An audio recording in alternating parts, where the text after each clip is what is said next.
This is the WealthAbility for CPAs show. Better clients, better practice, better life.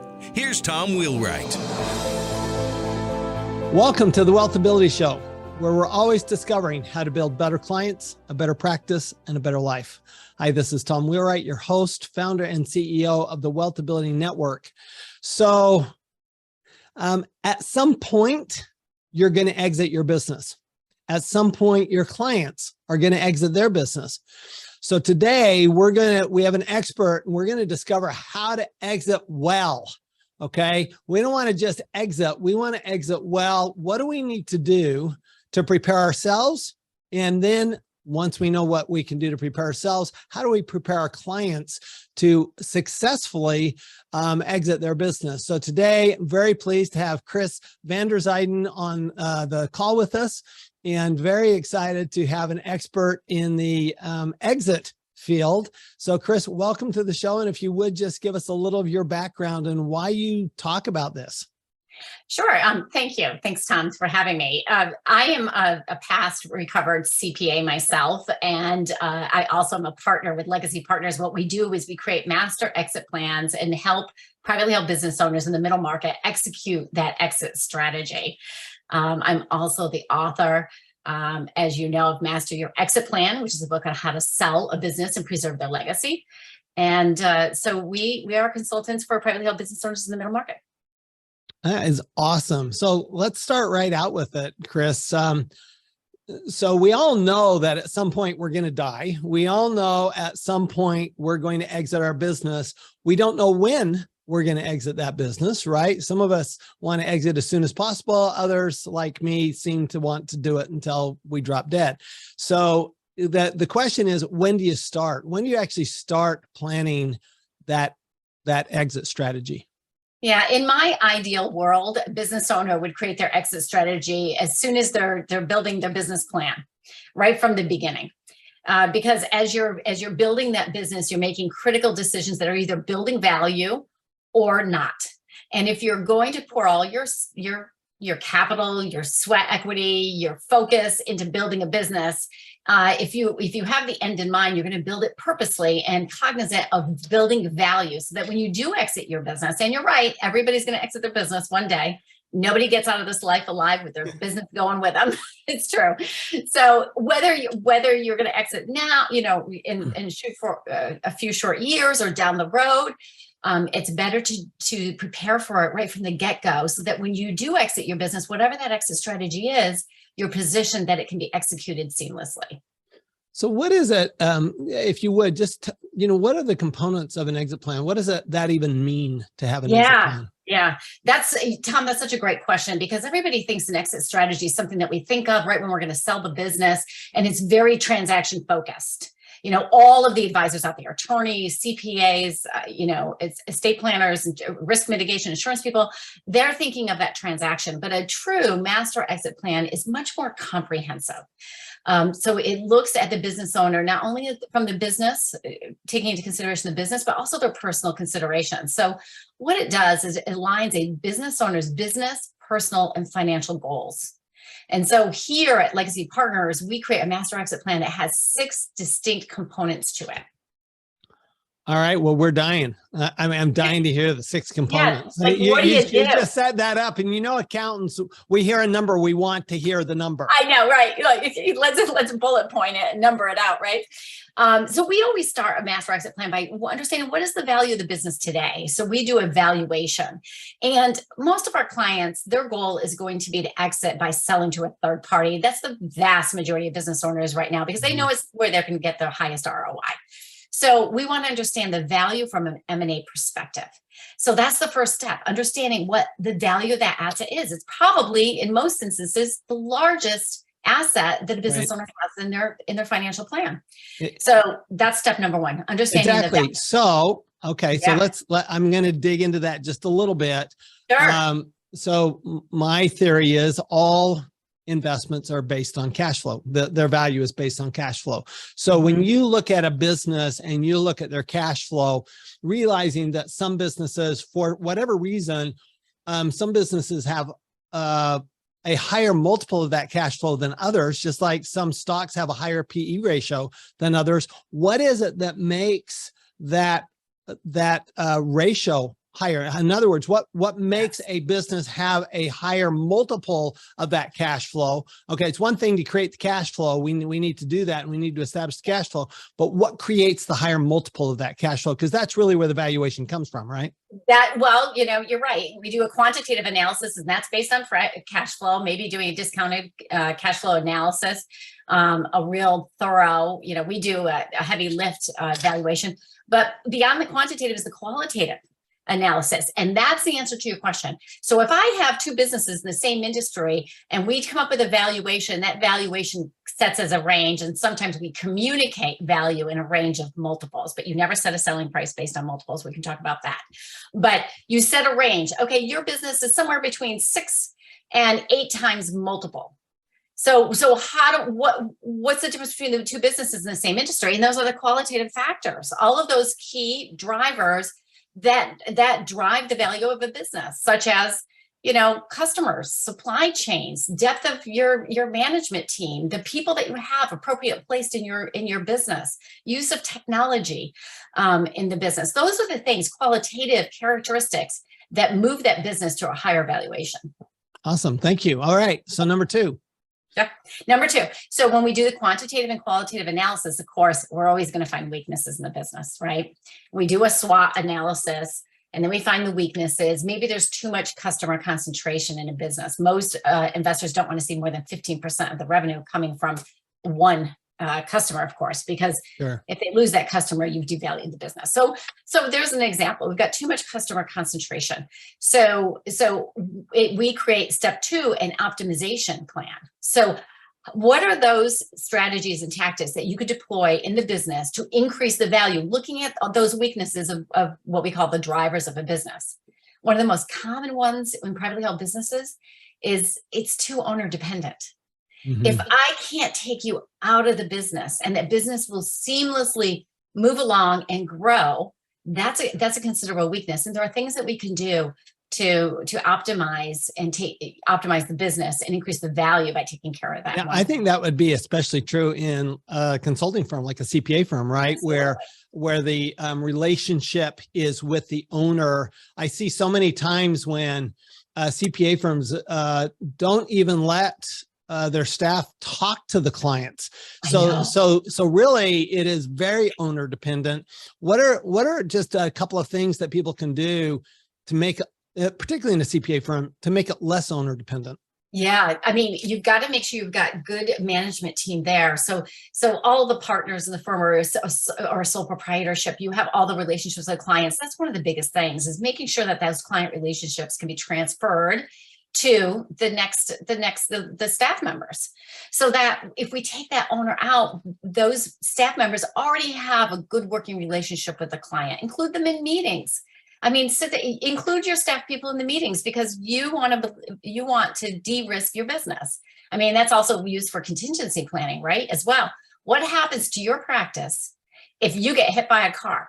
Just ask yourself that question. What happens to your practice? And is it going to continue to move forward? And who has those critical relationships? So a lot of, particularly CPA owners, their concern is, well, if I introduce my staff, now, not me. I mean, we actually introduce staff to clients like within the first few weeks that they start, even if they're starting right out of college. But for a lot of CPA owners, they're going, well, wait a minute, if I train my staff and I give them the relationship, what happens when they walk away with clients? Because that's the value of the business.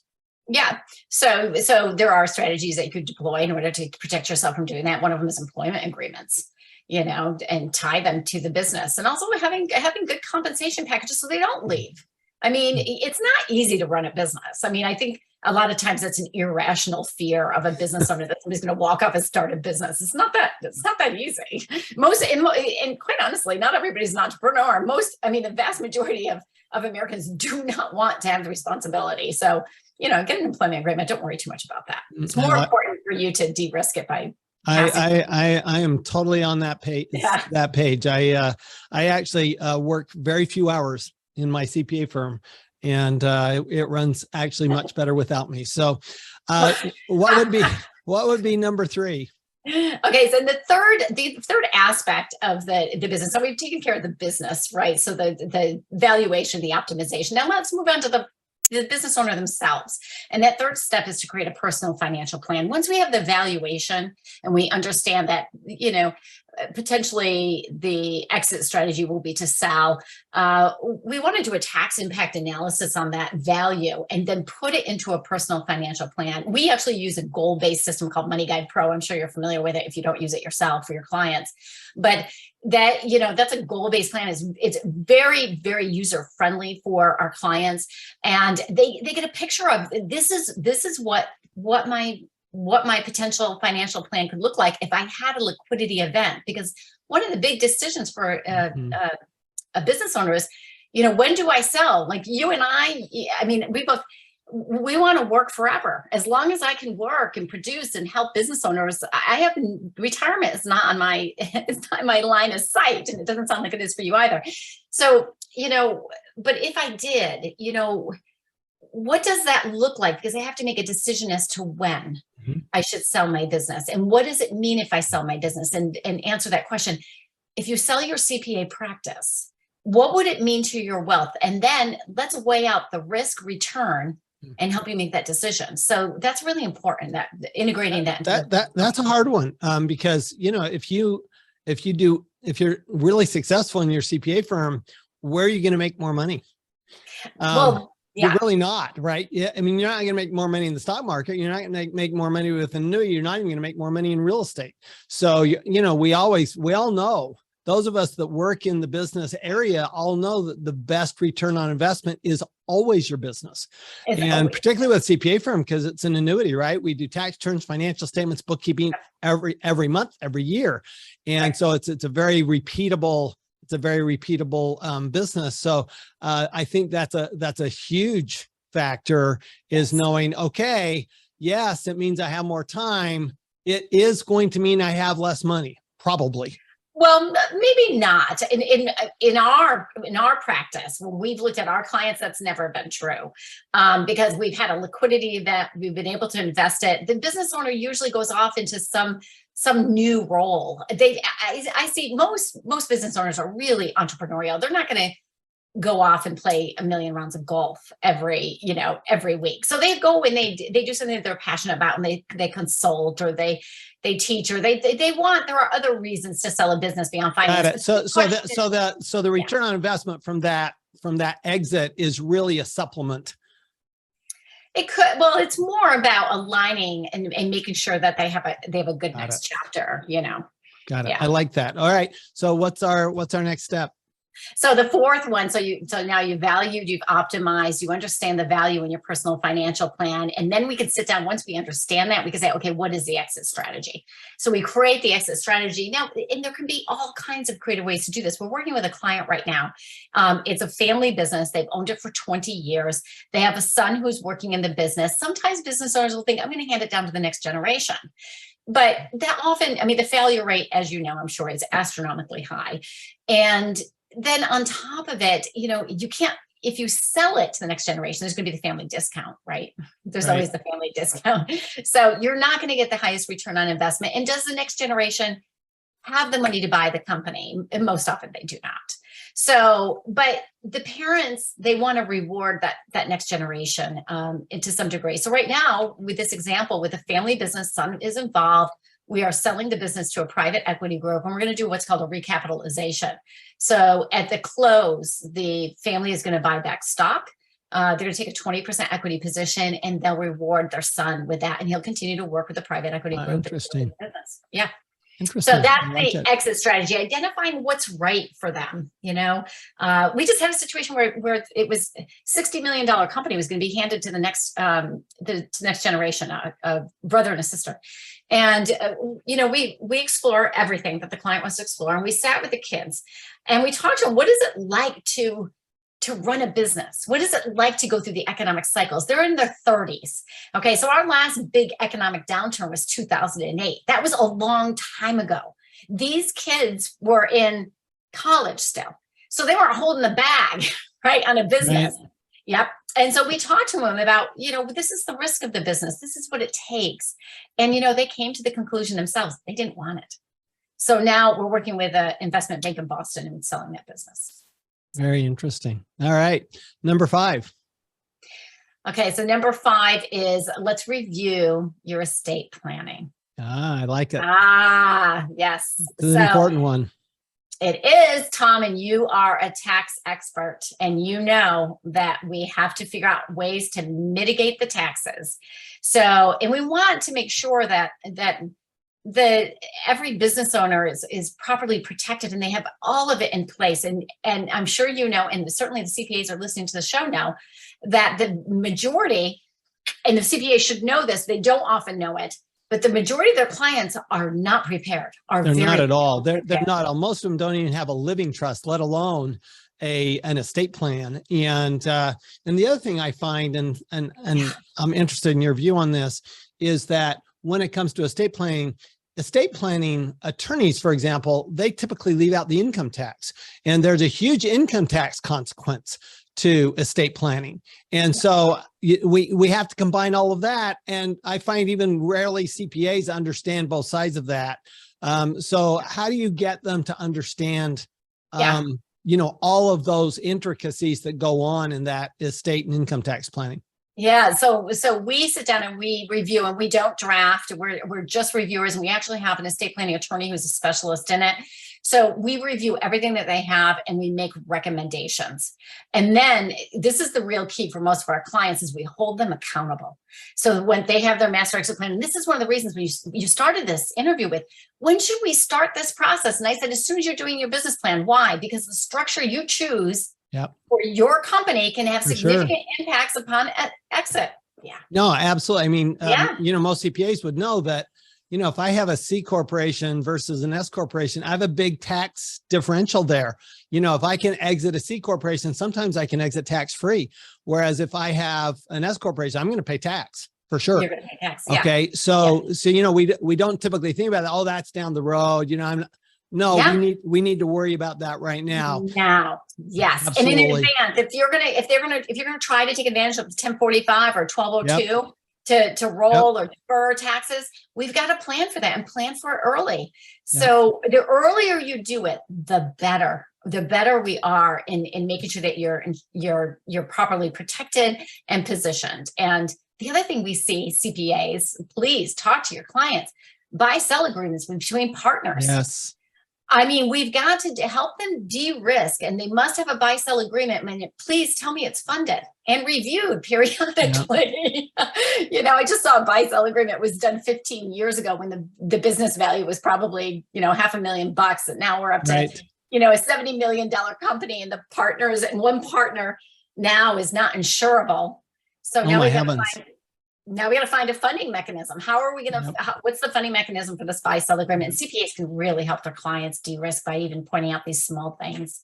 Absolutely. All right. So we got to hear number 6, because we're CPAs. We've heard 5. We need a 6. Yeah, I know, the 6, post-ownership plan. So we want to be sure that our clients, when they do sell their business, that they're happy, because 80% of the businesses that go to market, first of all, are not successful selling. And then of the 20% that do, 75% of them regret selling their business within the first year. And part of the reason is they had no understanding or no formalized post-ownership plan. What are you going to do to ensure that you have a post-ownership plan so that you continue to remain purposeful and relevant?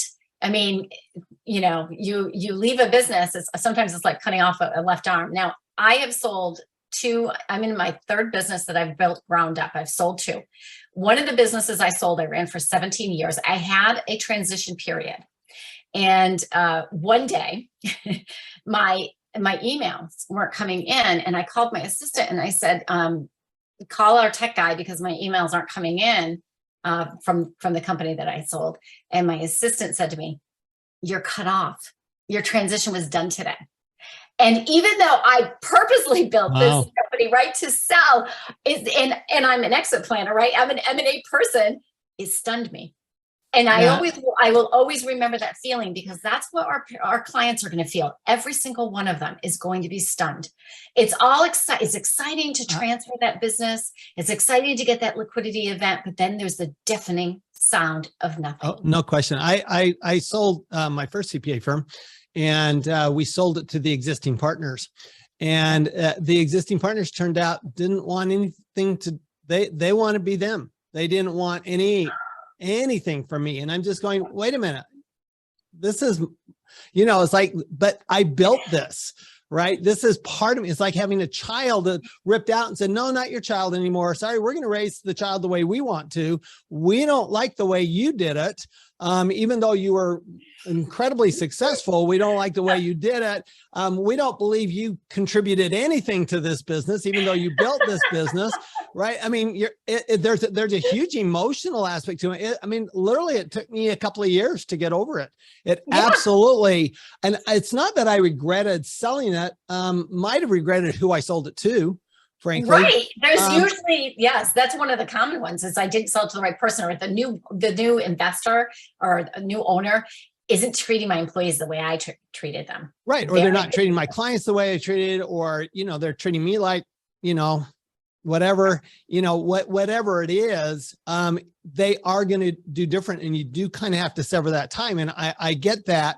How do you, one of the things I've read, and I think you've said, is you don't want to have just one buyer. Why is it so important to have multiple, put it out to multiple buyers? I mean, the problem with the buy-sell agreement is typically that means it's a single buyer, right? I mean, if you're going to sell it to your your current partner, for example, then that means that you've only got one potential buyer there. So how do you deal with that and make sure that there are multiple buyers? Yeah. So first I want to address that buy-sell agreement. That really is a buy-sell agreement is a document that protects a partner or a business owner from an unexpected event. And we call them, Got it. So you're not talking about a retirement situation. No. That's like one of the, a death or a disability in a partnership. It just is, it's sort of like, think of it as a prenup agreement. Got it. If divorce happens, this is how we're going to do it. Right. Yeah, same thing. So, but in regards to one buyer, no buyer, if your audience takes anything away from this session, it would be, remember, one buyer is no buyer. Because if you don't have multiple buyers, you have no leverage, and you don't know if you're getting the best price and terms. Terms are very important for the business owner. So you do want to engage in the process properly.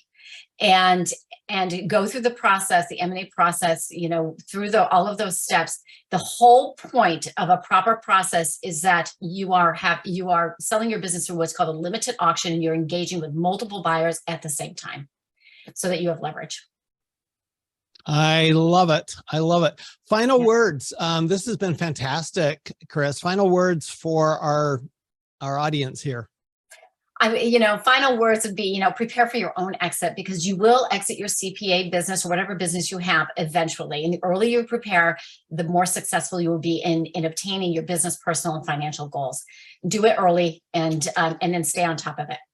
I love it. So it's Chris Vanderzyden, and the book is Master Your Exit Plan, Sell Your Business, Preserve Your Legacy. LegacyPartnersLLP.com. Is that correct? Correct.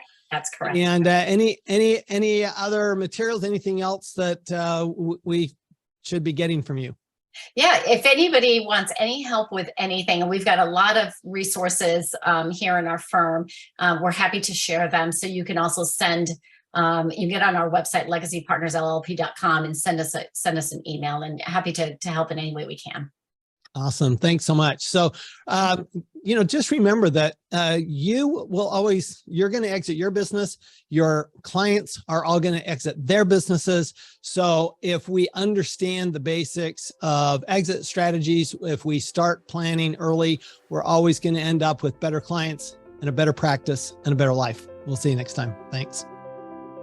You've been listening to the WealthAbility for CPA show. Better clients, better practice, better life. To learn more, go to WealthAbility.com.